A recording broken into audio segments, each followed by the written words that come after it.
자기가 죄인임을 깊이 깨달으면 바울처럼 내가 죄인 중에 괴수입니다 라고 해요. 근데 그건 성령이 주시는 은혜거든요. 성령님이 내 안에 원래 우리는 죄인이라는 것을 어떻게 할 수 있냐, 말씀을 들으면서 아, 내가 죄인이구나 라는 걸 알아요. 말씀이 이렇게 말씀합니다 하면 아, 내가 죄인이구나. 아, 여자를 보고 음란한 생각만 해도 죄라고 하면 나는 죄인이구나. 내가 어떤 사람을 미워하기만 해도 살인이라면 나는 나 같은 죄인이 없지. 그러면서 말씀을 자꾸 들으면서 아, 진짜 나는 지옥에 갈 수밖에 없는 죄인이구나. 나에게 예수님 진짜 구원자가 필요하구나. 그 구원자라는 분을 예수님이라고 하는구나. 그분을 받아들여야 되겠구나. 이렇게 깨달음이 오거든. 이렇게 믿음의 순서가 있어요. 근데 이 자체가 안 되면은 교회를 다녀도 항상 흔들리는 거죠. 믿음이 제대로 서 있지 않으니까요. 죄인이라는 기초가 팍 서야지 십자가가 거기에 딱 꽂혀서 흔들림이 없거든요. 죄인이란 기초라는 그 바위가 딱 서야 돼요. 제대로. 그러면 거기에 십자가 딱 꽂아준다고 하나님. 그러면 거기엔 그러면 흔들리지 않거든요, 십자가가. 근데 모래밭에 딱 꽂으면 내가 죄인이라는 게 흐릿하거나 죄인이라는 게 성령 안에서 확실하게 깨달아지지 않은 사람은 모래밭에 심어진 거예요. 모래밭이야, 지금. 거기다 십자가 꽂아봤자 어떻게 돼요? 풍랑이 오고 뭐가 오면 무너진다고 했잖아요. 무너져 버려. 교회 다니다가 떠나버려. 이게 확실해야 됩니다. 내가 죄인이다. 성령 안에서 내가 죄인이라는 것이 확실해야 돼요. 그러니까 내가 항상 그렇게 기도하세요. 내가 죄인이라는 것이 확실하지 않은 사람이 있어요. 많아요. 내가 보면. 내가 교회 다니면서 내가 사역하면서 보면 내가 죄인입니다라는 게 네 머릿속에만 그냥 그래 맞아 나도 죄인이지 나 거짓말하고 그 정도가 아니라고요. 존재적 죄인이라는 걸 알아야 돼요.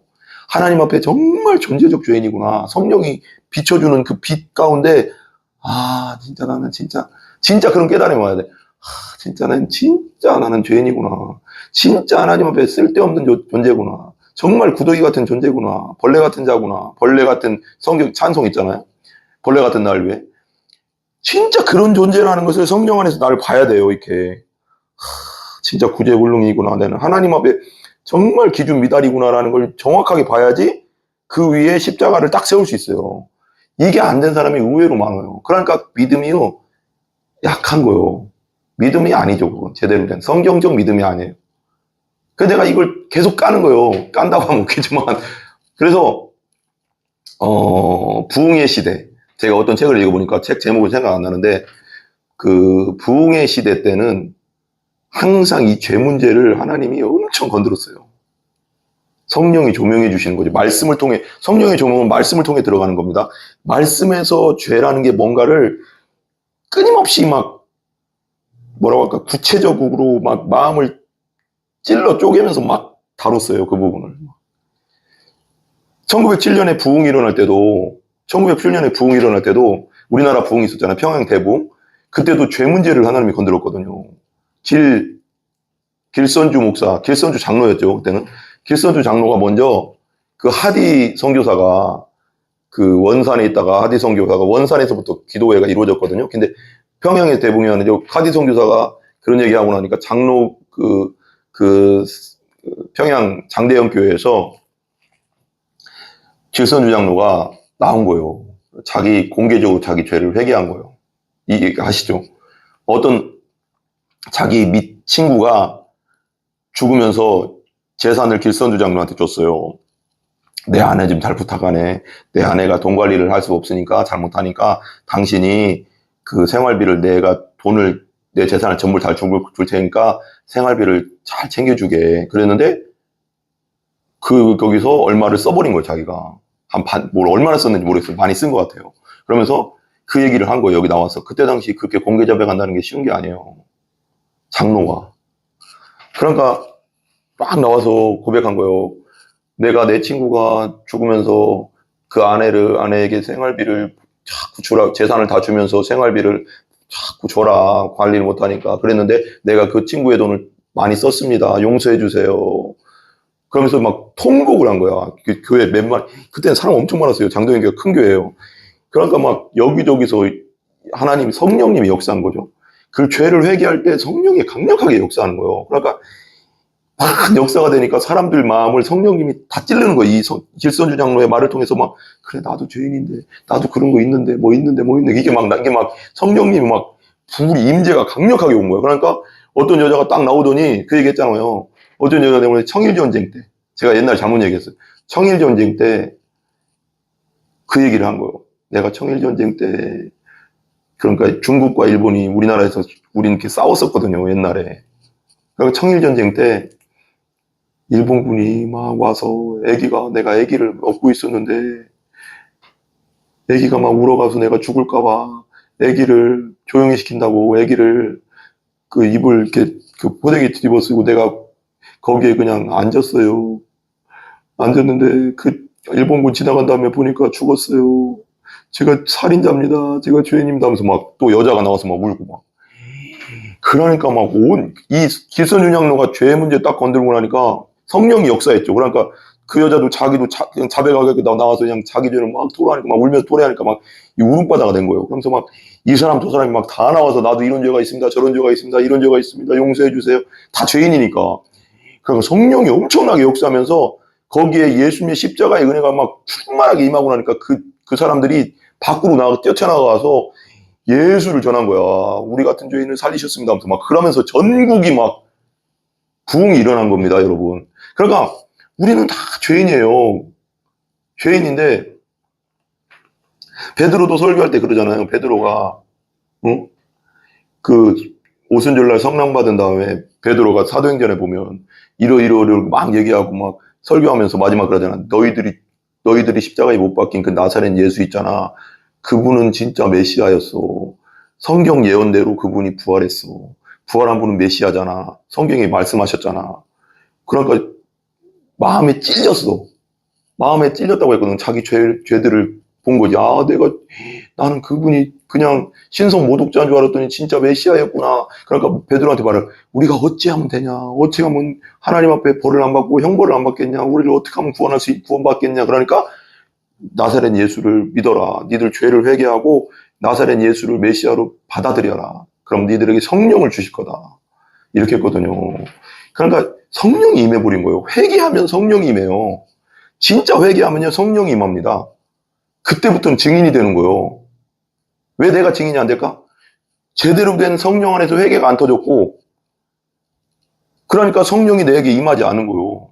그럼 증인이 될 수가 없죠. 부활의 증인, 십자가의 증인이 안 되는 거죠. 전도는 그냥 되는 거예요, 여러분. 증인이 되면 그냥 되는 거예요. 성령이 충만하면 전도는 하지 말라고 해도 되는 거예요. 왜? 내가 증인 됐으니까. 내 안에서 성령이 막 불일 듯 하니까.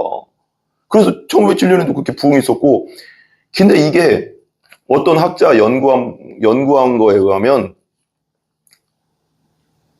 그 1700년대 1735년인가요? 몇 년도는 생각 안 나는데 미국의 대각성 운동이 일어났어요. 1, 2차. 그때 조나단 에드워드와 조지 휘필드가 화이트필드라고 하죠. 휘필드가 다른 거 안 얘기했습니다.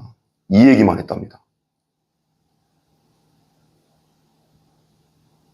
조지 휘필드가 다니면서 이 얘기만 했대요.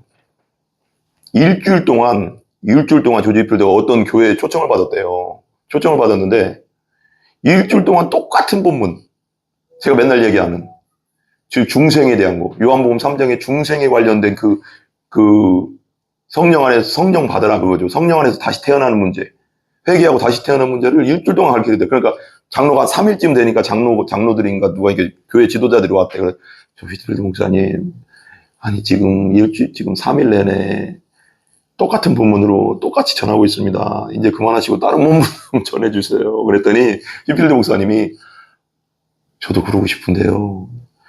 여러분들이요, 성령으로 변화된 적이 없잖아요. 제가 그게 보여요. 그래서 계속 또 전하고 또 전합니다. 여러분들이 성령으로 변화되고 다시 태어난다고 하면, 중생하면 내가 다른 본문으로 가겠는데, 여러분들 중에 수많은 사람이 아직 중생의 체험이 없어서 못 넘어갑니다. 못 넘어간다고. 근데 그분이 조지 휘필드가 영적 대각성 운동 때 엄청난 역할을 했습니다. 그리고 그러면서 거기 책에 그렇게 나와요.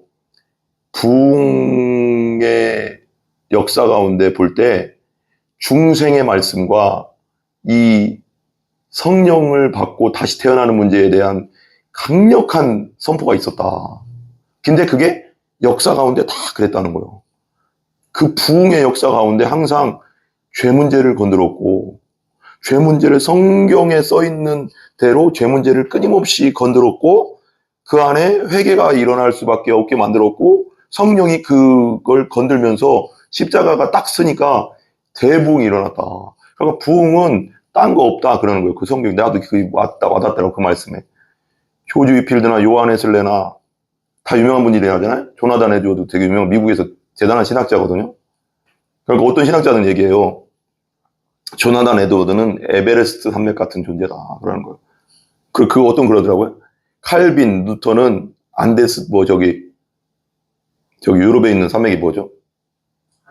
알프스 산맥이라고 한다면은 조나단 에드워즈는 에베레스트 산이다 그러는 거예요. 그럼 그 정도로 신학자로서 엄청나게 쳐주거든요. 그분이 어떻게 요한 웨슬레도 엄청 유명한 분이잖아요. 조지 필도 엄청 유명한 분이에요. 그리고 또 아까 내가 말한 그 조나단 에드워드도 그분들이 공통적으로 얘기하는 게 뭐냐면 부흥의 때에는 분명히 항상 중생의 강력한 말씀이 선포됐다. 이 중생의 문제는 죄 문제와 성령의 강력한 역사, 성령 안에서 태어나야 된다. 회개하고 성령 안에서 태어나야 된다. 이걸 성령 받으라는 거죠. 강력하게 선포하니까 부흥이 일어났다. 근데 왜 요즘 부흥이 아니라 이 부분을 안 건들고 있다. 그리고 내가 며칠 전에도 설교하면서 어떤 책 읽으면서 그 얘기 했다고 했잖아요. 요즘 시대의 제일 문제는 이 죄 문제를 안 건들고 있다는 것이다. 예수님은 죄인을 위해 오셨는데 그 죄 문제를 제대로 터치를 성경 안에서 계속 성령 안에서 말씀 안에서 계속 터치를 해줘야지 사람들이 깨어나는데 영적으로 깨어나고 내가 죄인임을 깨닫고 회개가 터지는데 이 문제를 안 건드려 주니까 그 다음 단계인 십자가를 아무리 전해도 역사가 안 일어난다. 100% 맞다고 생각해요. 난 그게 100% 맞다고 생각해요.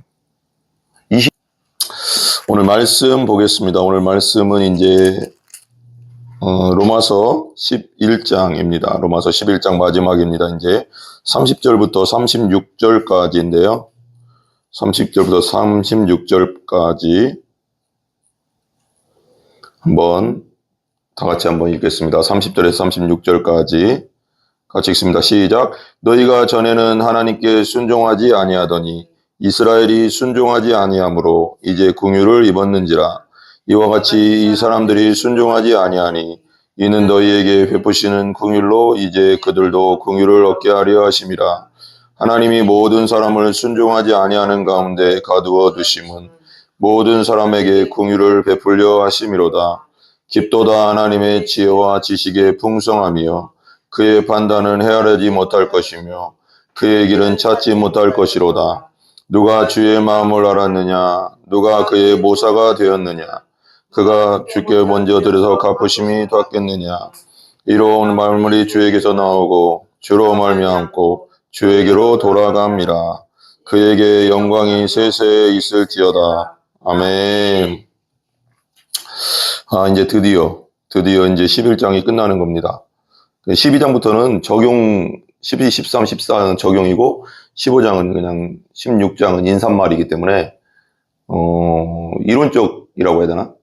로마서의 이론 부분이 이제 그 죄 문제, 유대인의 죄, 이방인의 죄 문제, 유대인의 죄 문제 1장부터 쫙 보았고, 그리고 9장, 10장, 11장은 유대인의 구원 문제, 이제 그리고 그 전에는 8장까지는 이방인의 구원 문제를 예수님을 통해서 믿음으로써 구원된다는 것을 이론적인 부분을 이제 끝내는 겁니다. 11장까지가. 그러니까 이론이고요. 12장부터는 적용 부분입니다. 우리가 이제 예수 그리스도를 믿었으니 어떻게 살아야 될 건가? 어떻게 살아야 되겠습니까? 믿은 사람으로서 어떤 삶을 사는 것이 마땅한가? 그 부분이 12, 13, 14, 15까지가 그 부분입니다. 적용 부분이죠. 그러니까 이론 부분은 이제 11장으로서 끝나는 거고요. 또 작게는 9, 10, 11장의 유대인의 구원 문제가 이제 마무리되는 겁니다. 오늘 마지막인데요. 어쨌거나 마무리된다고 생각하니까 또 파티를 하나 한번 해야 될 것 같긴 한데 갑자기 마무리라고 하니까 갑자기 우리 왜 졸업하면 파티 하잖아요. 근데 이런 부분을 졸업하니까 파티하는 거 해야 되는데 제가 그때 중요한 건 로마서를 7장부터 했기 때문에 이제 이걸 어떻게 돌아가야 될지 7장에서 11장까지 이제 했고 다시 1장으로 돌아가서 1장부터 6장까지를 한 다음에 12, 13, 14, 15를 해야 될 건지 그 부분을 한번 기도를 해봐야 될 것 같긴 한데 제가 볼 때는 이제 이런 부분을 더 해야 되니까 완전히 맞춰야 되니까 1장부터 6장까지로 다시 돌아가야 되지 않겠나. 그래서 거기서부터 시작해야 되지 않겠나. 그런 생각을 하고 있습니다. 그래서 이제 로마서를 완전히 이제 저는 이제 로마서 강의를 시작할 때 하나님께서 마음을 주셔서 이제 시작을 했는데, 좀 구체적이고 체계적으로 좀 더 깊이 들어가고 싶었긴 했는데, 제가 많이 부족하기도 하고, 근데 이제 많이 이제 나름대로는 주석을 보면서 뭐 이제 여러 가지 주석을 다 이제 제가 가지고 있는 주석은 다 보거든요. 그리고 뭐 조나단 에드워즈 로마서 주석, 워렌 위어스비 로마서 주석, 그리고 팀 켈러 로마서 주석이라고 하면 주석이고요. 그거 또 뭐 IBP 무디 주석 뭐 다 읽어요. 그리고 뭐 저기 주석이랑 주석은 웬만하면 다 읽습니다. 제가 한 9개 정도 6개, 7개, 8개 정도는 제가 읽고 하는데 나름대로 읽고 하는데 좀 부족한 점이 많이 있습니다. 그래서 좀 이해를 해주시고 또 성령님께서 역사할 줄 믿습니다. 아멘. 그래서 이제 9장은 로마서 9장은 좀 한번 복습할 겸 해서 9장은 유대인을 택하심. 그 다음에 10장은 유대인의 불순종. 그리고 11장은 유대인이 다시 순종함으로써 이제 민족적으로 돌아올 것에 대해서 나중에 버림받지 않는다라는 것에 대해서 얘기하고 있습니다. 그러니까 어떻게 보면 유대인의 구원의 과거와 현재와 미래를 9장이 과거고 이 아브라함부터 택함을 받은 민족이다. 뭐 그래서 이제 근데 10장은 불순종했다. 예수님 믿지 않음으로 불순종, 믿음의 불순종을 해가서 떨어져 나갔는데 그 구원이 이방인에게 넘어갔다. 하나님의 역사가 이방인에게 넘어가서 지금 2000년이 흘렀잖아요. 2000년 동안. 그리고 다시 말세가 되면 마지막 때가 되면 이제 지금 마지막 때예요. 예수님이 오실 때가 되면 이제 민족적으로 그 십자가에 그 유대인들이 그 죽였던 조상들이죠. 유대인들의 조상들이 죽였던 예수님이 진짜 나사렛 예수가 메시아였구나라는 걸 깨닫고 성령의 은혜로 깨닫고 민족적으로 통곡하면서 회개하고 돌아온다. 이런 구조로 되어 있습니다. 이제 오늘 말씀이 이제 그런 구조인데요. 그런 것 속에서 한번 보시면 좋을 것 같고요. 좀 뒤에 부분 좀 나오긴 하겠지만 9장에서는 9장 처음에 보실래요? 9장 1절? 9장 1절 한번 보시면은 이렇게 나오거든요. 예. 내가 그리스도 안에서 참말을 하고 거짓말을 아니하노라. 나에게 큰 근심이 있는 것과 마음에 그치지 않는 고통이 있는 것을 내 양심이 안에서 나와 더불어 증언하노니 나의 형제 곧 고륙의 친척을 위하여 내 자신이 저주를 받아 그리스도에게 끊어질지라도 원하는 바로다. 그러니까 그 바울은 큰 근심과 고통이 있다는 거예요. 자기 마음에. 막 이방인의 사도로서 택함 받아서 내가 많은 이방인들에게 예수님을 전해서 구원받고는 있는데 우리 민족을 생각하니까 마음이 너무 아프다. 우리 민족이 첫 번째 유대인들이 구원을 첫 번째로 생각했는데 유대인이 예수님을 십자가에 못 박고 죽이고 그 구원을 받아들이지 않는 것에 대해서 내 마음이 너무 아프다. 그런 거죠. 그러니까 고륙 친척을 위해서 내 자신이 그리스도에 끊어질지라도 유대인들의 구원을 나는 원한다. 그리고 그게 무슨 말이에요? 예수님에게서 끊어진다는 것은 저주받아서 지옥에 들어갈지라도 내가 정말 우리 유대인들이 구원받기를 원한다. 이런 뜻인데 엄청난 진짜 그렇게 하나님이 믿은 자에게 그렇게 하진 않겠지만 그 정도로 간절하게 나는 유대인들이 내 가족 친척들이 구원받았으면 좋겠다. 예수님 믿었으면 좋겠다는 것을 표현한 거죠. 얼마나 간절합니까? 이런 간절함이 있어야지 간절함으로 가족 구원을 위해서 기도해야 되지 않겠습니까? 당연한 거잖아요. 그러면 하나님 안 들어주시겠습니까? 근데 이런 고통 속에서 9장을 썼습니다. 근데 11장에서는 이제 마지막에 이제 33에서 36까지는 하나님을 찬양으로 끝나거든요. 슬픔이 찬양으로 끝나요. 시편 같은 걸 보면 항상 그 다윗이 막 그 고통을 막 얘기하다가 마지막 하나님 찬양하잖아요. 하나님의 구원을 바라봅니다. 하나님이 하실 줄 믿습니다 하고 그걸로 끝나잖아요. 막 원수가 나를 괴롭힙니다 하고 마지막에는 하나님이 다 갚아줄 줄 믿습니다 하고 하나님 찬양으로 끝나거든요. 근데 바울도 그 구조가 9장의 처음에는 되게 슬픔과 고통, 내 고륙 친척 이 구원받기만 한다면 내가 그리스도에 끊어질지라도 내가 원하는 바다 하면서 간절함으로 기도하고 이제 11장 마지막 유대인의 구원의 마지막 종점에는 하나님께서 민족적으로 말세에 유대인들을 구원할 거라는 그걸 보여주니까 찬송으로 끝나거든요. 그러니까 그런 구조 속에 있다라는 것을 좀 알면은 좀 이게 이해하기가 쉽습니다. 그래서 30절부터 제가 읽어볼게요. 30절 같이 한번 읽어보겠습니다. 30절 같이요. 시작. 너희가 전에는 하나님께 순종하지 아니하더니 너희가 전에는 하나님께 순종하는 이스라엘이 순종하지 아니하므로 이제 궁유를 입었는지라. 너희는 누굴까요 여기서요? 이방인들. 우리. 유대인이 아닌 우리들은 정말 우리나라도 1884년인가요? 아펜젤로와 언더우드, 그 다음에 우리 침례교 선교사, 페닉 선교사가 들어오지 않았다면은 지금도 맨날 돼지머리에 절하고 제사상에 절하고 나무에다 빌고 돌에다 성황당 가서 빌고 그랬을 거예요. 근데 하나님의 은혜죠. 유대인들이 안 믿은 바람에 전 유럽으로 퍼졌다가 미국으로 왔다 우리나라까지 왔으니까.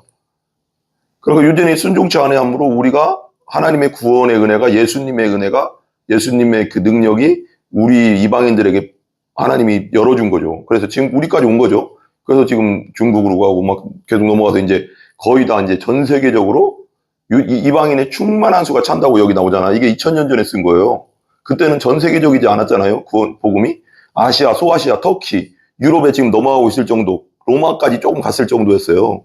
그때는 복음이 바울이 살아있을 동안은 사도들이 살아있을 동안. 근데 이 복음이 지금은 유럽 전체와 아시아, 미국과 남아메리카를 거쳐서 아시아로 와서 지금 아시아도 많은 나라들이 믿고 있잖아요. 그러니까 이방인의 충만한 수가 찼죠. 많이 찼죠. 충만하게, 전 세계적으로 충만하게 믿었잖아요. 옛날에는 예루살렘과 온 유대와 사마리아 땅끝까지 진짜 퍼졌잖아요. 지금 예언대로 하나님 말씀대로 성령이 너희에게 임하시면 너희가 권능을 받고 예수 그리스도의 증인이 된다고 해서 많은 사람이 순교하면 순교의 피가 흘리면서 전 세계적으로 이제 다 믿는 나라들이 한둘이 아니잖아요. 충만한 수가 찼습니다. 근데 너희가 전에는 하나님께 순종하지 아니하더니 이스라엘이 순종하지 아니함으로 이제 궁유를 입었네. 이 순종은 뭐냐면 성경에서 믿는다는 뜻을 세 가지 정도로 얘기합니다. 믿음, 믿는다. 내가 예수 그리스도 믿는다. 예수 그리스도께 순종한다. 예수 그리스도를 신뢰한다. 이 세 가지가 다 비슷합니다. 비슷한 뜻이에요. 그러니까 여기서 순종한다는 것은 하나님께 순종하지 아니하더니 너희가 전에는 이방인들이 옛날에는 하나님 안 믿었어요. 예수님도 안 믿었죠. 그렇게 했더니 지금은 이스라엘이 순종하지 아니하면 이제 네가 궁유를 입었다. 하나 무슨 뜻이냐면 너희가 옛날에는 믿지 않고 우상 숭배하고 하나님 없이 막 살았는데 이스라엘이 예수님을 메시아로 믿지 않으니까 그 구원이 너희들에게 임했다. 궁유를 너희들이 입었다. 불쌍히 여김을 입었다. 왜? 유대인들이 안 받아들이니까 이 구원을 이방인으로 하나님이 돌려버린 거예요. 이방인에게 구원의 바람을 부른 거예요. 그래가서 성령의 바람이 전 세계를 열어가서 복음이 우리에게 온 거죠. 온 거예요. 그러니까 우리가 이스라엘 사람이 안 믿는 바람에 순종하지 않아서 예수님 믿지 않아서 그 구원이 우리 이방인에게 다 임해가서 하나님의 사랑이 우리에게 궁율이 사랑이잖아요. 불쌍히 여김이 우리에게 임했다.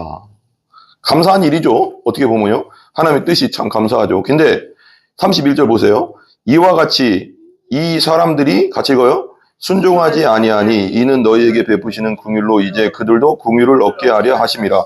그러니까 이와 같이 그 사람들이 순종하지. 그러니까 유대인들이 믿지. 예수님을 메시아로 믿지 아니하므로 이는 너희에게 베푸시는 궁율로 이제 그들도 궁율을 얻게 불쌍히 여김을 얻게 하려 하심이라. 그러니까 이게 무슨 구조가 어떻게 되냐면 이 9장, 10장, 11장을 보면 유대인의 불순종. 그러니까 유대인의 불순종, 유대인이 예수 그리스도를 안 믿음으로 불순종했고 그 구원이 이방인의 궁율로 온 거죠. 이방인이 구원받은 거지. 이게 구원이 넘어와서. 그런데 이 이방인들이 구원받고 막 이제 이방의 충만한 수가 이제 2000년 동안 찼기 때문에 이제 말세가 되면 이 구원을 보고 이 메시아가 진짜 이 이방인들이 믿었던 진짜 그때 당시 나사렛 예수가 진짜 구원자구라는 걸 깨닫고 이제 나중에 유대인들도 궁유를 입고 하나님의 사랑을 입고 구원받는다. 이런 구조예요. 구조가 그러니까 그렇죠? 그러니까 이 사람들이 유대인들이 순종하지 아니하여서 너희에게 베푸시는 궁율로도 이제 그들도 궁율을 얻게 되리. 그러니까 너희들이 구원받고 사랑받는 걸 보면서 유대인들도 이제 믿음으로 돌아오게 될 거다. 그래서 지금 어떻게 해요? 우리 이방인들이 그 최진수 목사님 교회도 그러고 이스라엘에 관련된 전도 그 선교팀이 있어요. 선교단이 있더라고요. 그래서 지금 이방인들에게, 우리 이방인들이 이스라엘에 가서 유대인들에게 복음을 전하고 있잖아요. 그거 맞잖아요. 그러니까 인재를 거꾸로 됐긴 했지만 그 긍휼이 지금 넘어가고 있어요. 우리가 복음을 전하고 있잖아요. 그쪽에. 그러니까 그들도 요즘 많이 돌아온다고 하더라고요. 나름대로. 아직도 멀긴 했지만 그래도 돌아오고 있답니다. 그래서 이스라엘에 지금 교회들이 어느 정도 있다고 해요, 지금. 근데 보세요. 주이시라고 하나, 그래서 봐봐요. 32절부터 32절. 같이 읽어봐요. 시작. 하나님이 모든 사람을 순종하지 아니하는 가운데 가두어 두심은 모든 사람에게 긍휼을 베풀려 하심이리라. 이게 무슨 뜻일까요? 모든 사람이 순종하지 아니하는데 가두어 두었대요. 이게 30절, 31절 보면 이렇게 나와요.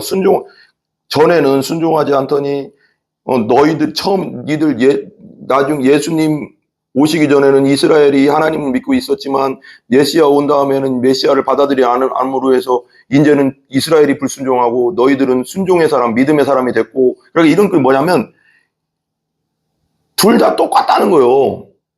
예수님 오시기 전에는 이방인들은 그냥 우상 숭배하면서 살았어요. 그 복음이 우리에게 전해지지 않았기 때문에.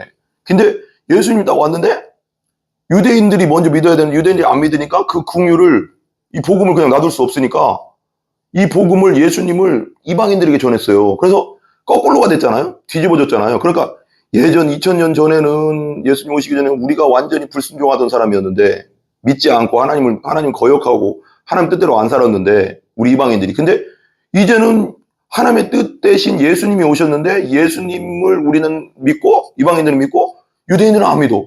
그러니까 둘 다 뭔가 뭐 가운데 있는 거예요? 또 어떻게 전체적으로 보면 불순종 가운데, 믿지 않은 가운데 있었다는 거죠. 그러니까 이게 되게 중요한 건데 조금 어렵긴 한데 그렇게 어려운 것도 아닙니다. 하나님 모든 사람, 그러니까 유대인이나 이방인이나 모든 사람이 순종하지 아니하는 가운데, 믿지 아니하는 가운데 두심은 모든 사람에게 뭘 베풀려 하심이라?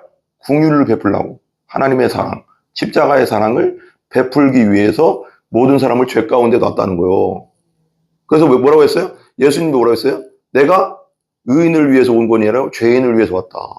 이게 뭐냐면 세상 모든 사람은 다 하나님 앞에 하나님과 관계가 끊어져도 태어난 죄인이기 때문에 이걸 깨닫지 못하면, 내가 죄인인 걸 깨닫지 못하면 하나님을 만날 수가 없어요. 왜?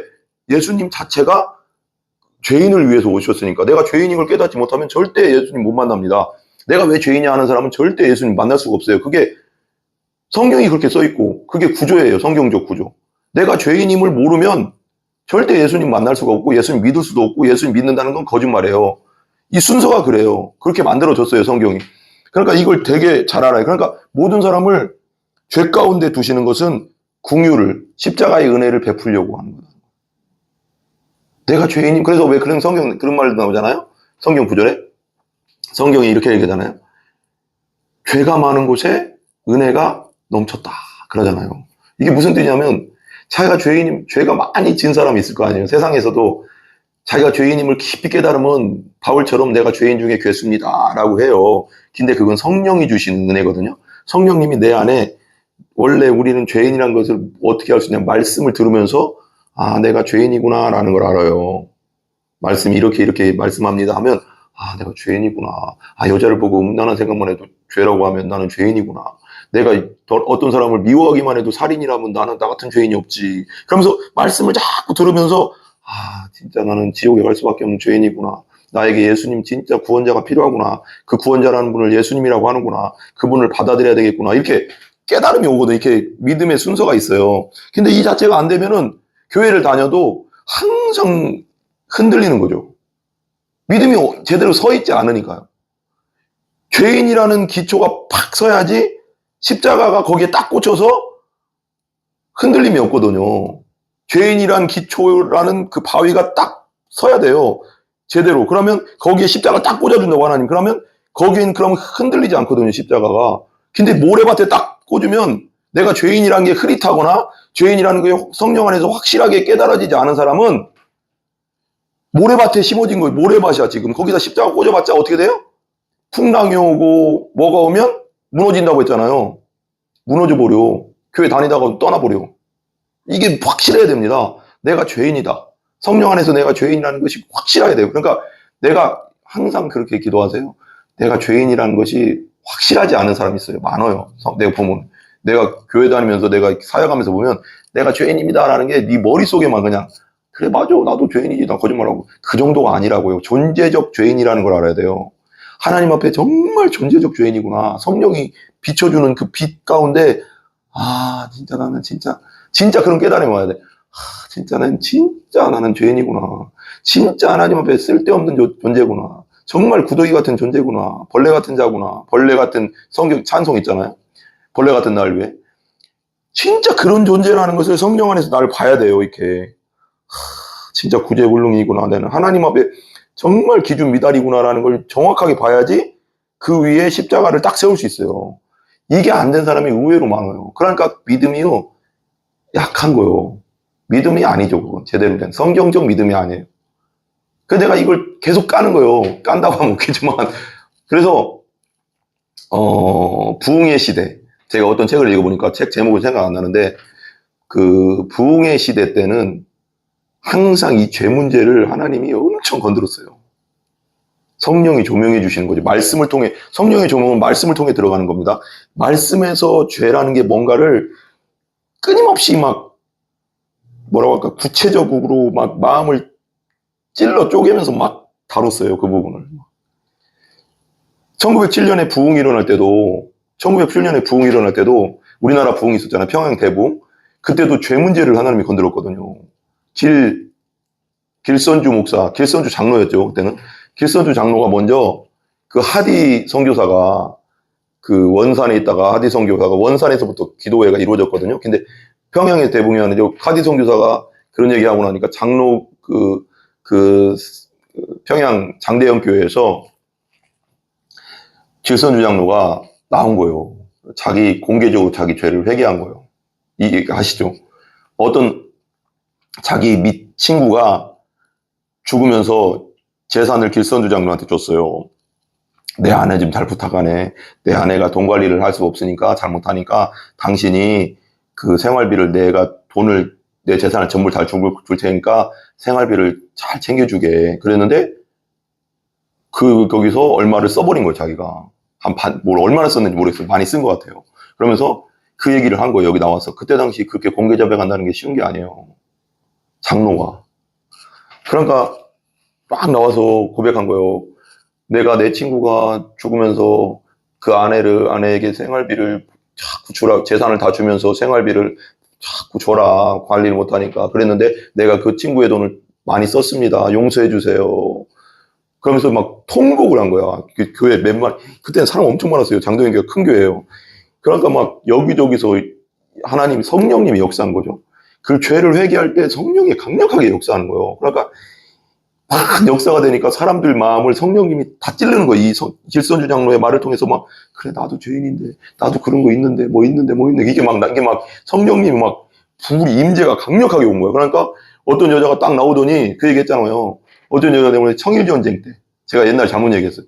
청일전쟁 때 그 얘기를 한 거예요. 내가 청일전쟁 때, 그러니까 중국과 일본이 우리나라에서 우리는 이렇게 싸웠었거든요, 옛날에.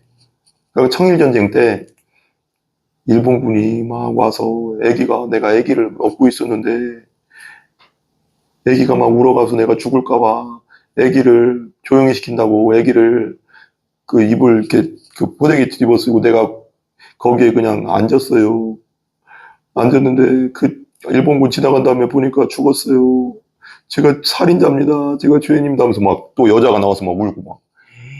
그러니까 막 이 길선윤 장로가 죄 문제 딱 건들고 나니까 성령이 역사했죠. 그러니까 그 여자도 그냥 자백하게 나와서 그냥 자기 죄를 막 토로하니까 막 울면서 토로하니까 막 이 울음바다가 된 거예요. 그러면서 막 이 사람 저 사람이 막 다 나와서 나도 이런 죄가 있습니다. 저런 죄가 있습니다. 이런 죄가 있습니다. 용서해 주세요. 다 죄인이니까. 그러니까 성령이 엄청나게 역사하면서 거기에 예수님의 십자가의 은혜가 막 충만하게 임하고 나니까 그 사람들이 밖으로 뛰어나가서 예수를 전한 거야. 우리 같은 죄인을 살리셨습니다. 하면서 막 그러면서 전국이 막 부흥이 일어난 겁니다, 여러분. 그러니까 우리는 다 죄인이에요. 죄인인데 베드로도 설교할 때 그러잖아요. 베드로가 그 오순절날 성령 받은 다음에 베드로가 사도행전에 보면 이러이러를 막 얘기하고 막 설교하면서 마지막 그러잖아. 너희들이 십자가에 못 박힌 그 나사렛 예수 있잖아. 그분은 진짜 메시아였어. 성경 예언대로 그분이 부활했어. 부활한 분은 메시아잖아. 성경에 말씀하셨잖아. 그러니까 마음에 찔렸어. 마음에 찔렸다고 했거든. 자기 죄들을 본 거지. 나는 그분이 그냥 신성 모독자인 줄 알았더니 진짜 메시아였구나. 그러니까 베드로한테 말을, 우리가 어찌하면 되냐? 어찌 하면 하나님 앞에 벌을 안 받고 형벌을 안 받겠냐? 우리를 어떻게 하면 구원받겠냐? 그러니까 나사렛 예수를 믿어라. 니들 죄를 회개하고 나사렛 예수를 메시아로 받아들여라. 그럼 니들에게 성령을 주실 거다. 이렇게 했거든요. 그러니까 성령이 임해버린 거예요. 회개하면 성령이 임해요. 진짜 회개하면요 성령이 임합니다. 그때부터는 증인이 되는 거예요. 왜 내가 증인이 안 될까? 제대로 된 성령 안에서 회개가 안 터졌고, 그러니까 성령이 내게 임하지 않은 거예요. 그럼 증인이 될 수가 없죠. 부활의 증인, 십자가의 증인이 안 되는 거죠. 전도는 그냥 되는 거예요, 여러분. 증인이 되면 그냥 되는 거예요. 성령이 충만하면 전도는 하지 말라고 해도 되는 거예요. 왜? 내가 증인 됐으니까. 내 안에서 성령이 막 불일 듯 하니까. 그래서 1907년에도 그렇게 부흥이 있었고, 근데 이게 어떤 학자 연구한 거에 의하면 그 1700년대 1735년인가요? 몇 년도는 생각 안 나는데 미국의 대각성 운동이 일어났어요. 1, 2차. 그때 조나단 에드워드와 조지 휘필드가, 화이트필드라고 하죠. 휘필드가 딴 거 안 얘기했습니다. 이 얘기만 했답니다. 조지 휘필드가 다니면서 이 얘기만 했대요.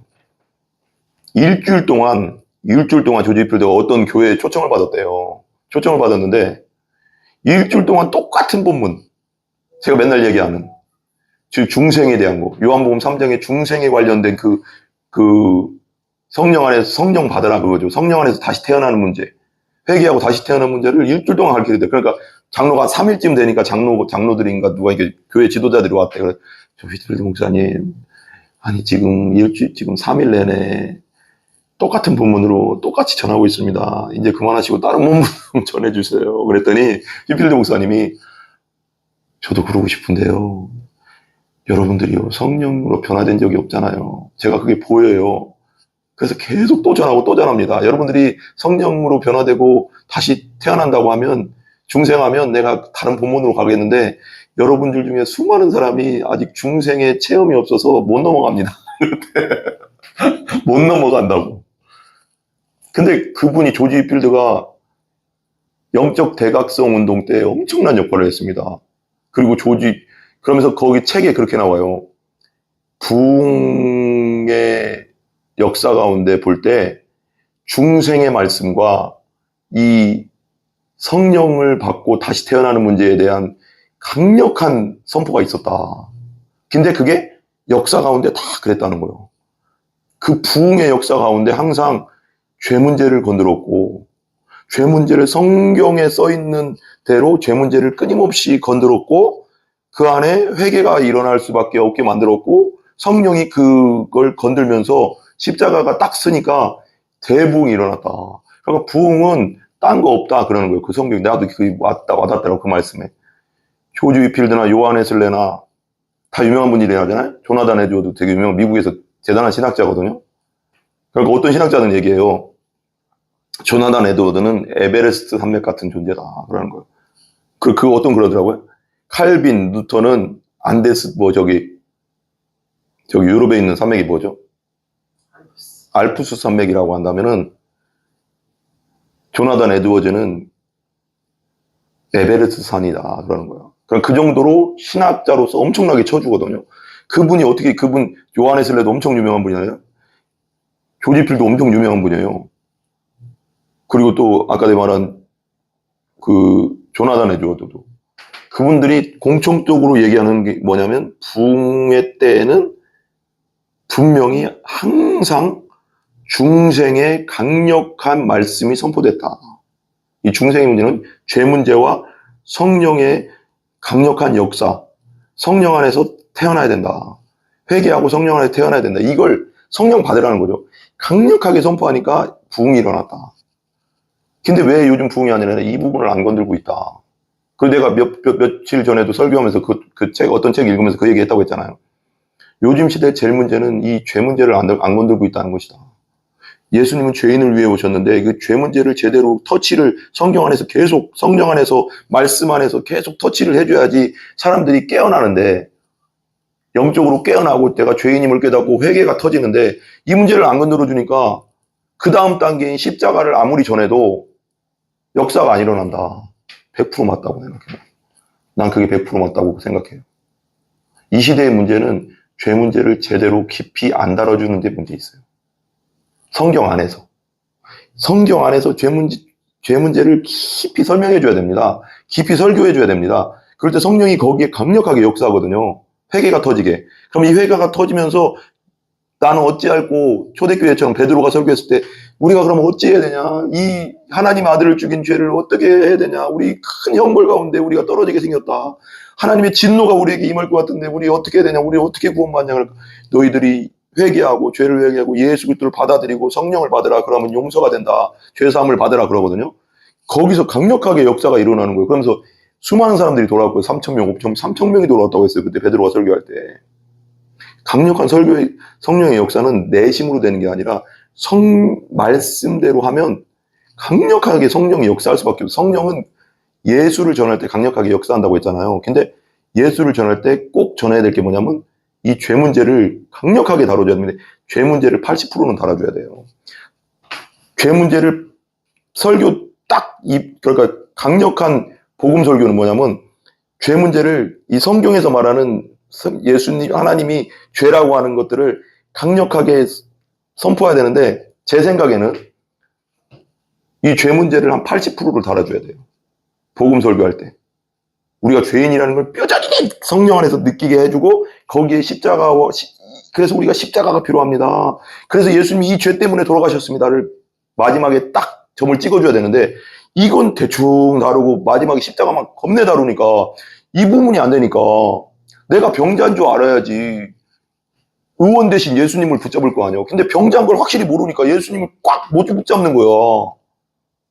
구원이 안 되는 거지, 이게요.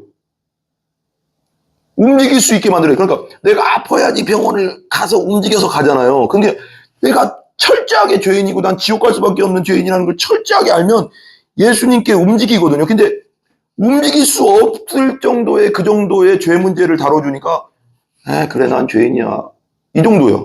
너 죽어, 너 지옥 가, 강력하게 선포해주면, 그럼 나 어떡하지? 예수님께 가. 그러면 지 발로 가거든요. 그래, 난 예수님밖에 없어요 하면서 가는데, 이 가는 힘을, 발동을 못 걸어주니까 예수님을 못 붙잡는 거예요. 이해 가세요? 이 부분을 안 다뤄주는 거예요. 끊임없이. 제 얘기가 아니고요. 저 다 책 읽고 하는 거예요. 그 유명한 목사님들이 다 그렇게 얘기한 거예요. 부흥의 시기는 다 이 중생의 문제를 강력하게 건드려줬고, 이 죄 문제를 강력하게 건드려줬다. 근데 복음 설교의 80%는 죄 문제를, 성경에서 말하는 죄 문제를 끊임없이 말해주고, 성령이 강력하게 역사된 상태에서 예수 십자가와 부활을 전해줘야 되는 거예요. 그래야지 강력하게 일어나거든요. 근데 이 부분이 너무, 이 시대가, 마귀가 이 부분을 엄청 가리고 있다는 거예요. 그걸 뭐라고 해요? 죄 문제를 자꾸 건들면 기분 나쁘다는 거예요. 아니, 너 아프다고 하는데 왜 기분 나빠? 너 지금 아파서 지금 당장 내일이면 죽어, 수술해야 돼. 그게 왜 기분 나쁘냐고. 거꾸로 생각해야지. 죄 문제를 건드는 건 기분 나쁜 게 아니고 감사해야 되는 거예요. 내가 아픈 존재구나. 나 이렇게 되면 그냥 지옥 가는구나. 나에게 진짜 의원이 필요하구나. 나에게 진짜 예수님이 필요하구나 하는 거를 보여주는, 죄 문제를, 너 병들었어라는 것을 엑스레이로, MRI로 찍어서 말씀 통해서 보여주면 감사해야 되는 거지. 기분 나쁘네, 교회 못 나오겠네, 죄 문제 자꾸 건드려가지고. 기분 나쁜 게 아니라 MRI를 찍어서 보여주면 하나님 감사합니다. 저 이렇게 이 상태로 살다 가는데 몰랐습니다. 지옥 갈 수밖에 없었는데 죄인인 걸 깨닫게 해주시니 감사합니다. 나 이제 예수님 믿고 살렵니다. 이렇게 되는데, 이 부분을 약하게 다루니까 예수님을 믿어도 믿는 것 같지도 않고, 십자가를 믿어도 감격도 없고, 십자가는요 엄청난 감격인 거예요, 여러분. 부활 사건은 엄청난 감격이 있어야 되는 거예요. 나 같은 죄인 살리신 존 뉴턴이 불렀잖아요. 존 뉴턴이 이거 찬양했잖아요. 이 찬양. 좀 오늘 좀 덤덤만 해보자고요. 존 뉴턴이 305장, 옛날엔 305장이었지만, 존 뉴턴이 어떤 사람인지 아세요? 여러분? 존 뉴턴의 전기를 보면요. 존 뉴턴이요. 그 아프리카의 흑인들 끌어다가 노예상, 잔악한 노예상이었어요. 존 뉴턴은 목사님이 유명해요. 나 같은 죄인 살리신 인물이. 근데 그거 하다가 예수님을 믿고 중생하게 된 거야. 자기가 죄인임을 알고. 그러면서 노예선 탁 때려치고 나 같은 죄인 살리신 예수님 찬양하면서 목사님 됐어요. 이게 그 창이에요. 나 같은 죄인 살린 주은혜 놀러 잃었던 생명 찾아고 그 광명을 얻었네. 큰 죄악에서 건지 주은혜 고마워. 나 처음 믿은 그 시간 귀하고 이제껏 내가 산 것도 주님의 은혜라. 또 나를 장차 본향에 보내지. 거기서 우리 영혼이 얼마나 유명해 이거. 이것만 유명한 거 없잖아요. 이 찬양 어메이징 그레이스. 이 찬양은요 너무 유명해서 뭐 할 말도 없잖아요. 그러니까 자기가 철저하게 존 뉴턴 목사님도 내가 엄청난 죄인이었다는 걸 안 다음에 지옥 갈 수밖에 없다는 걸 성령 안에서 깨닫고 나니까 예수님 믿고 나서 거듭나고 나니까 다 필요 없는 거야. 나 뭐 그냥 목사로서 사역자로서 영원히 살련다 이러면서 사역자가 됐어요. 여러분 그만큼 저는 그래서 이 시대 하나님이 나를 제가 27살 때 그 정도 된 것 같아요. 소명을 받고 그 기도 중에 우리 금산 시골집에서 기도하는데 하나님 음성을 저에게 확실하게 주셨거든요. 너는 전도자가 될 거다. 전도단을 만들 거 될 거다. 네, 그대로 얘기할게요. 빌리그램 전도단보다 더 큰 전도단을 내가 하게 될 거야. 그럼 나는 솔직히 어떻게 얘기했냐면요. 제가 빌리그램 전도단은 너무 큰 전도단이고 이거 세계에서 지금까지 없었던 전도단이에요. 제가 어떻게 그렇게 그보다 더 큰 전도단을 합니까? 그러면서 막 계속 음성이 들리는 거예요. 눈을 떠도 들리고 감아도 들리고 그렇게 강력하게 역사된 이제 내가 들어본 적이 없어. 근데 내 귀로 들리는 게 아니고 귀로 들리는 것 같은데 내 마음에다 강력하게 얘기하는 거예요. 내가 일어났죠. 내가 그때 그때 당시 무슨 기도를 하고 있었냐면 부모님들 그때 안 믿어가지고 부모님하고 가족 구원을 위해서 계속 기도하고 있었거든요. 그때도 11시에 꼭 시간 맞춰서 11시에 그때 잠깐 직장 쉬고 있을 때거든요. 직장을 옛날 다닐 때. 갑자기 난 그 생각도 안 했는 막 음성이 들려가서 너무 크게 눈 떠도 들리고 눈 감아도 막 너무 크게 들리니까 막 웅장하게 들고 저는 그렇게 못하는 사람이지 않습니까? 저는 아니지 않습니까? 그랬는데 그 마지막에는 그만하고 이제 그만하니까 멈추더라고요. 내가 창문 열고 그만했다고 했잖아요. 밖에다. 그래서 하나님이 왜 나 같은 놈을 택했을까? 뭐 다른 건 모르겠어요. 근데 그냥 여러 가지로 한번 생각도 해보는데 하나님이 강력하게 나를 전도자로 사용하시려는 뜻이 있는 것 같아요. 내가 이제 여기 이제 전도사님도 계시고 하지만 진짜 예수백이 안전하거든요. 전도자는 예수백이 전한 게 없잖아요. 근데 진짜 십자가 부활 맨날 예수백이 안 나와요. 내 안에서 나오지 않아요. 다른 것도 설교해요. 강해 설교로 계속 하긴 하는데 뭐 성도의 삶에 대해서 얘기하는데 내 안에 충만한 건 항상 예수님뿐이 없어요. 예수 십자가 부활, 예수 십자가 책 보면 책 다 사요. 제가 웬만하면 그 관련된 복음 관련된 책 보면 더 깊은 게 뭐가 있나, 더 깊이 설명한 게 있나, 더 쉽게 설명한 게 있나 다 책을 보게 되더라고요. 성령이 그렇게 인도를 하고 자꾸. 그래서 하나님 뭔가 하시긴 하시는가 보다. 왜 이렇게 자꾸 나는 복음에 미쳐 살까? 맞는 것 같아요. 지금까지 삶이 그랬어요. 삶 자체가 그냥 복음에 미쳐 살았어요. 그냥 예수에 미치고 그냥 십자가에 미쳐 살고 그냥 맨날. 그래서 이게 뭐지 했는데 지나온 세월을 보니까 많은 십수년의 세월을 보니까 거의 20년 됐잖아요. 27살 때부터. 그렇게 미쳐 살았습니다. 근데 지금도 복음이 식지가 않아. 내 안에서. 보통 어떤 사람 그래. 아니 예수 믿을 때 뜨거웠다가 식는다고 하는데 당신 목사님은 그렇게 안 식어요? 안 식어. 점점 더 뜨거워져. 그게 문제야. 그러니까 하나님이 전도자지. 이건 성령이 하시는 거지 내가 할 수 있는 게 아니잖아요. 더 식기는 그냥 더 뜨거워져. 더 알고 싶어. 예수님에 대해서. 더 깊이 알고 싶어. 십자가의 은혜와 부활의 능력을 더 알고 싶어. 막. 바울이 그러잖아요. 바울도 그렇게 얘기하잖아. 더 예수를 알고 싶다 나는. 막 그러잖아. 예수. 그 마음이요 내가. 그럼 가면 갈수록 더 알고 싶어. 더 뜨거. 그냥 예수 안에 푹 잠고 더 발만 담글 정도가 아니고 왜 에스겔서에 보면은 내가 성전에서 나오는 생명수가 발목에 담궜다가 허리에 담궜다가 내가 수염 칠 정도가 되더라 이러잖아요. 진짜 나는 만족이 안 돼. 그래서 내가 맨날 기도할 때, 요즘은 기도할 때 어떻게 기도하냐면요. 하나님, 옛날에는 성령 충만을 더 구했어요. 근데 그걸로 만족이 안 돼요, 하나님 저. 나 그거 안 돼요. 나 그냥 성령 충만할 정도가 아니라 성령이 그냥 성령의 덩어리가 되게 해주세요. 그래. 엄청나지 않아요? 이런 기도가 나와요. 하나님 그렇게 만들어주시려고 하겠죠? 기도가 나온다는 건 그렇게 해주시겠다는 거잖아요. 기도는 그냥 나오는 게 아닙니다. 성령이 그런 생각을 주면 기도로 나오는 거죠. 그러니까 요즘 어떤 기도가 나오면 그냥 전도 자정도가 아니라 그냥 전도의 덩어리가 되게 해주세요. 그래. 전도 덩어리 자체가 되게 해주세요. 성령은 성령님이 따로 있으니까 내가 뭐 성령이 되게 했으면 그래 뭐 말이 안 되지만 성령 충만 정도가 아니라 성령의 불덩어리 자체가 되게 해주세요. 그래 나는 그렇게 기도가 나와 요즘. 전도 말씀의 덩어리가 되게 해주세요. 복음의 그냥 덩어리가 되게 해주세요. 머리끝에서 발끝까지 그냥 복음의 덩어리가 되게 해주세요. 그렇게 기도가 나와. 그리고 내가 봐봐 옛날부터 기도가 바뀐 게 점점 더 바뀌어.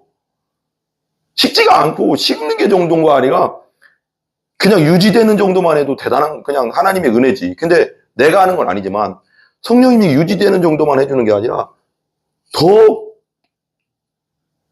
뜨겁게 한다니까 막 나를. 그래서 하나님이 뭔가 하시긴 하실 것 같은데 그때도 얘기했잖아요. 기도만 하면 너희들은 숨겨진 자다.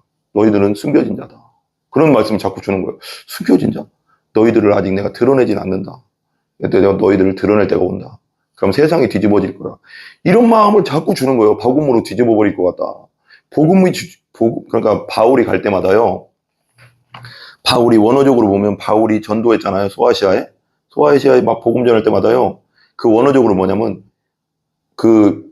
안 믿는 자들이 이 사람이 이 도시를 혼란하게 만든다. 그렇게 만들었거든요. 그렇게 써 있거든요. 성경이.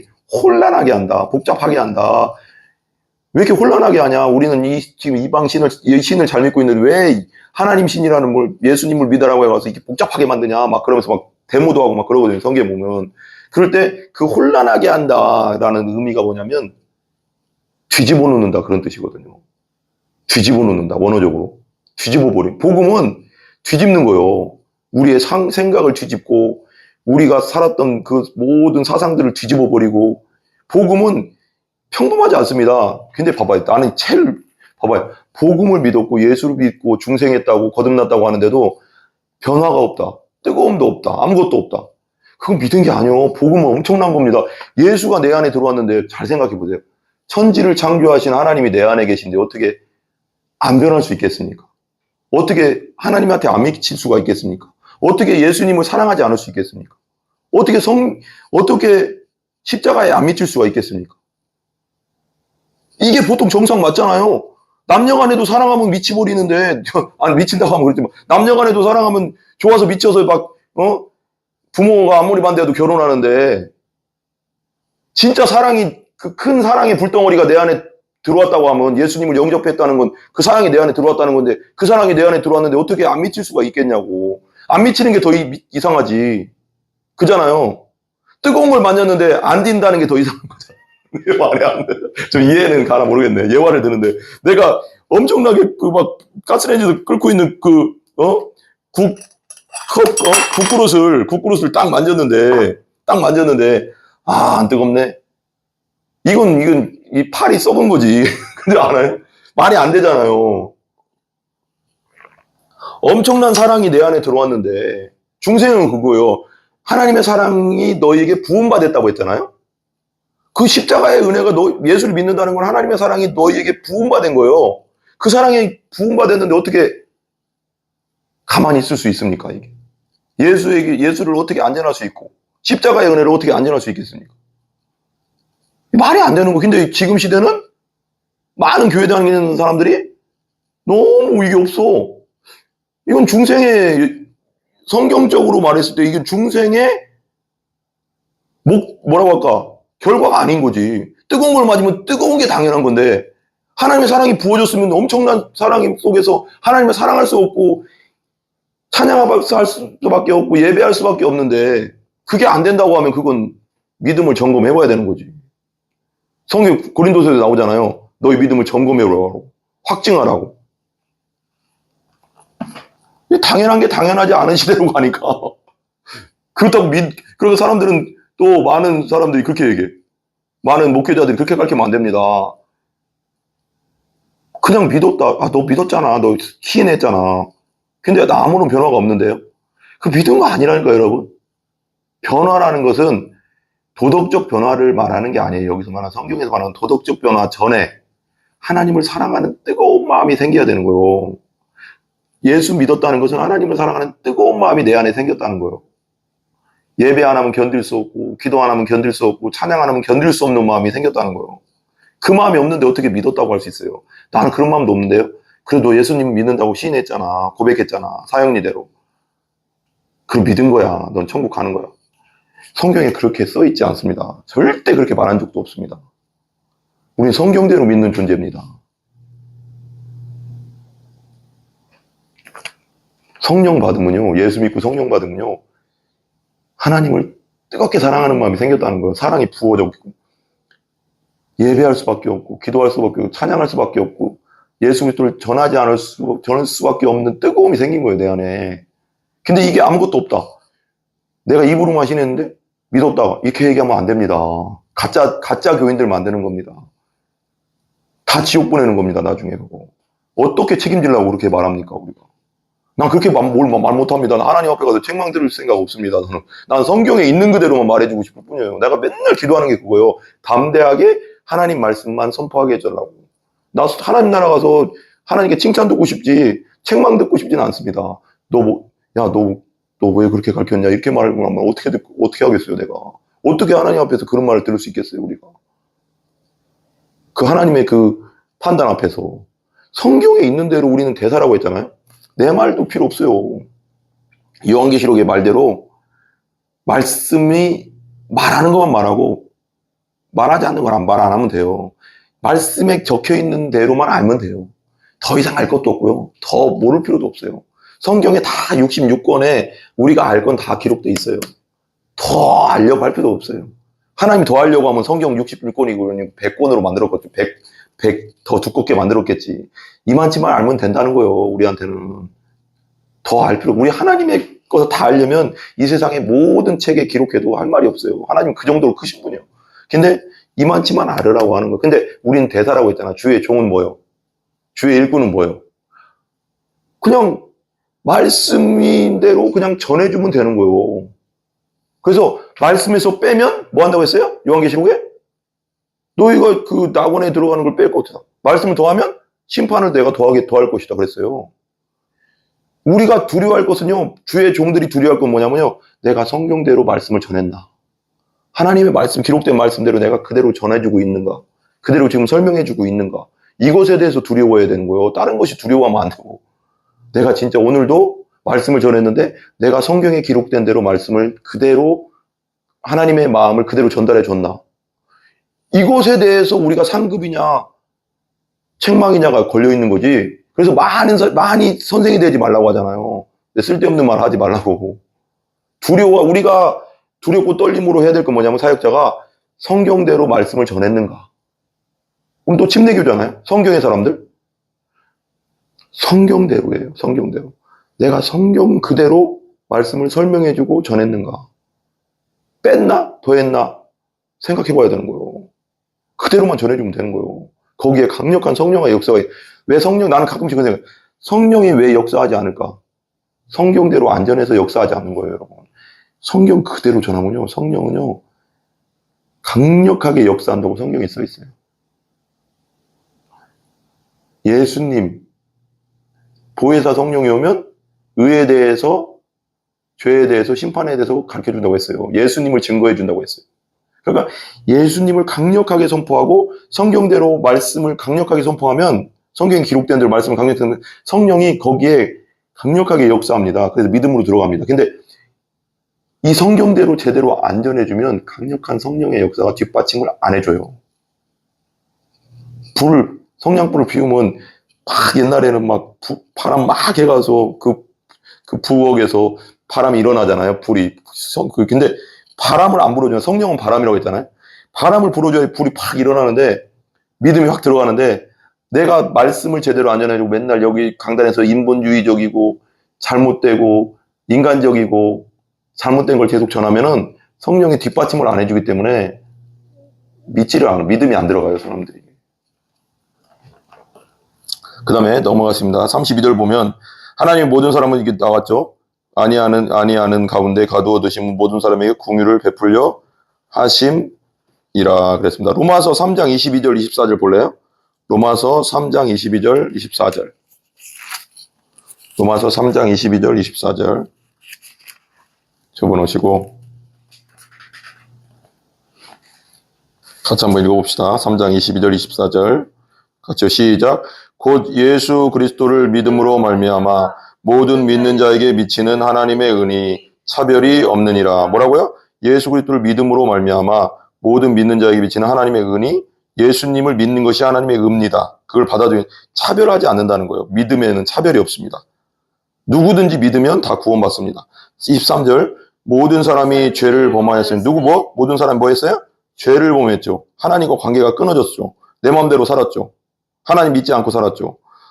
범했음에 하나님의 영광에 이르지 못하더니 하나님 나라에 이르지 못하고 하나님의 영광에 이르지 못하더니 24절 그리스도 예수 안에 있는 속량은 뭐냐면 값주고 샀다는 거예요. 십자가에서 우리를 값주고 샀다는 예수님의 피로 우리를 샀어요. 엄청난 존재, 하나님이 엄청난 값을 치르고 산 겁니다. 우리를 속량으로 말미암아 하나님의 은혜로 값없이 의롭다 하심을 얻은 자 되었느니라. 하나님의 것이 된 겁니다. 예수님의 보혈이라는 값을 치르고 하나뿐이 없는 예수님의 십자가의 피를 치르고 우리를 샀어요. 우리를 구원했어요. 죄값 치른 거예요. 우리는 의로워진 거지. 신분이 바뀐 겁니다. 옛날에는 마귀의 자식이었는데 죄인이라는 건 마귀의 자식이라는 뜻이에요. 마귀의 자식이었는데 이제는 하나님의 자녀가 된 겁니다. 예수 믿는 순간, 중생하는 순간 완전히 신분이 바뀌는 겁니다. 그건 느낌이 아닙니다. 아까도 제가 잠깐 성경 공부 시간에 얘기했지만 영적인 부분이기 때문에 이건 느낌이 아니에요. 영이 완전히 새로워지는 거예요. 여러분이 느끼든 안 느끼든 그건 느낌이 아닙니다. 영은 느끼는 부분이 아니기 때문에 내 가장 깊은 곳에 죄 때문에 죽어있던 영혼이 내가 죄를 회개하고 예수 믿는 예수님을 나의 구세주로 구원자로 주인으로 믿는 그 순간 흑암에서 빛으로 마귀의 세계에서 하나님의 세계로 옮겨져 버려. 엄청난 놀라운 일이 벌어지는 거예요. 여러분 근데 그게 영적인 거기 때문에 느껴지진 않지만 그 믿음은 엄청난 겁니다. 믿는다는 것은 믿음을 통해서 하나님의 생명이 생긴다는 건 엄청난 역사라는 것을 우리가 알아야 됩니다. 아멘? 그 다음에 이제 33절부터는 이제 하나님의 그 놀라우신 갈라디아서 3장 22절에 그러나 성경의 모든 것을 죄 아래 가두었으니 이는 예수 그리스도를 믿음으로 말미암는 약속을 믿는 자들에게 주려 하심이라. 우리는 모두 죄 아래 있어요. 죄 아래 가둬버렸대요, 성경이.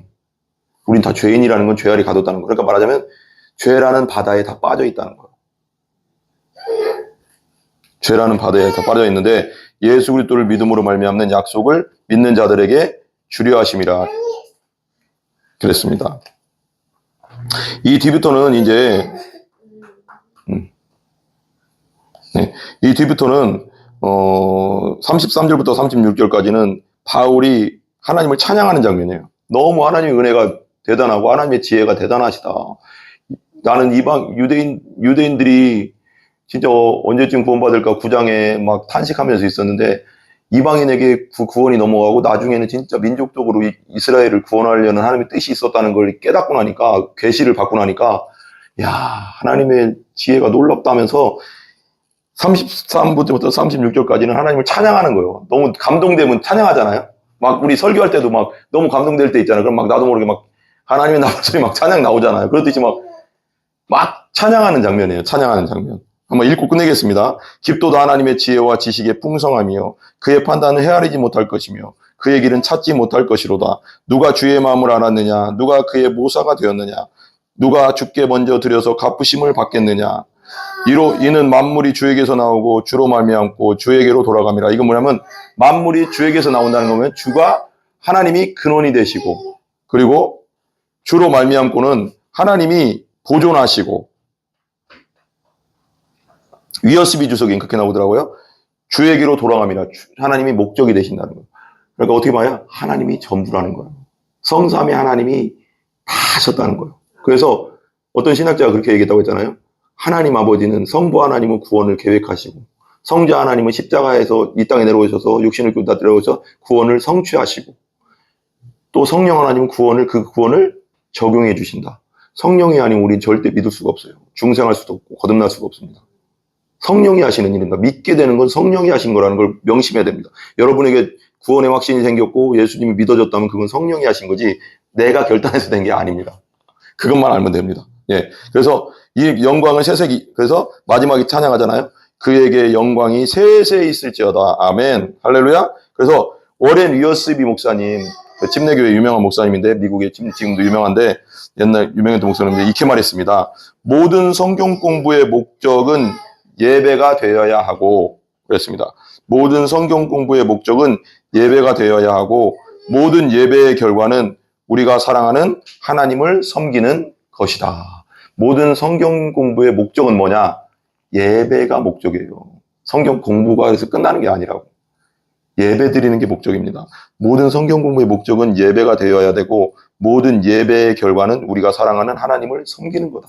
그러니까 모든 건 하나님이 하셨고 하나님이 이루시고 계시고 하나님께서 끝내실 거예요. 그러니까 하나님이 전부입니다.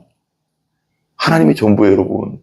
마지막으로 제가 맨날 또 하지만 유튜브를 보시는 분들, 제 유튜브가 또 이제 올라갈 건데 유튜브를 보시는 중에 안 믿는 분들 계실 겁니다.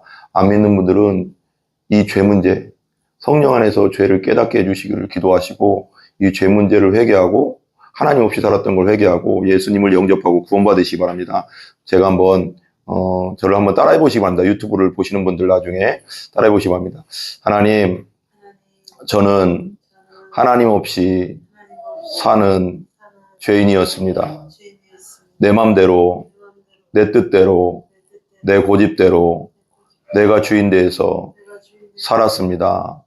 용서해 주세요. 하나님을 모르고 예수님을 모르고 살았던 지난 날을 용서해 주세요. 이 시간 회개합니다. 예수님, 제가 예수님을 십자가의 은혜로 받아들입니다. 십자가에서 제 죄를 위해 돌아가시고 부활하신 예수님을 나의 주인, 나의 왕으로 모셔드립니다. 제 안에 들어와 주시고 성령으로 거듭나게 하여 주시옵소서. 예수님의 이름으로 기도합니다. 아멘. 여러분, 이 기도를 진심으로 하시기 바랍니다. 그러면 어느 날 성령님이 여러분에게 죄인임을 깨닫게 해주실 거고 예수님을 비춰줄 거고 예수님이 내 안에 들어올 것입니다. 진심으로 따라하세요. 계속 기도하세요. 이 기도를. 그러면 성령님이 역사하십니다. 우리 기도하겠습니다. 하나님 감사합니다. 주님께서 오늘도 로마서를 통해서 우리에게 말씀해 주셨습니다. 하나님의 놀라운 계획을 우리는 보았습니다. 유대인과 이방인들이 다 구원받을 계획, 그리고 이 마지막 시대에 우리가 깨어 있어야 된다는 것도 알게 되었습니다. 이 시간 성령님께서 우리 교회 모든 성도들과 우리 교회와 우리 가족들 위해 하나님께서 함께하여 주시옵소서. 이 마지막 시대에 우리를 지켜주시고 믿음을 지켜주시옵소서. 예수님의 존귀하신 이름으로 기도합니다. 아멘. 우리 주기도문을 마치겠습니다. 하늘에 계신 우리 아버지여, 이름이 거룩히 여김을 받으시오며 나라의 임하옵시며 뜻이 하늘에서 이루어진 것 같이 땅에서도 이루어지이다. 오늘날 우리에게 일용할 양식을 주시고 우리가 우리에게 죄 지은 자를 사하여 준 것 같이 우리 죄를 사하여 주옵시고 우리를 시험에 들게 하지 마옵시며 다만 악에서 구하옵소서. 대개 나라와 권세와 영광이 아버지께 영원히 있사옵나이다. 아멘. 감사합니다. 네, 하나님께 영광 돌립니다.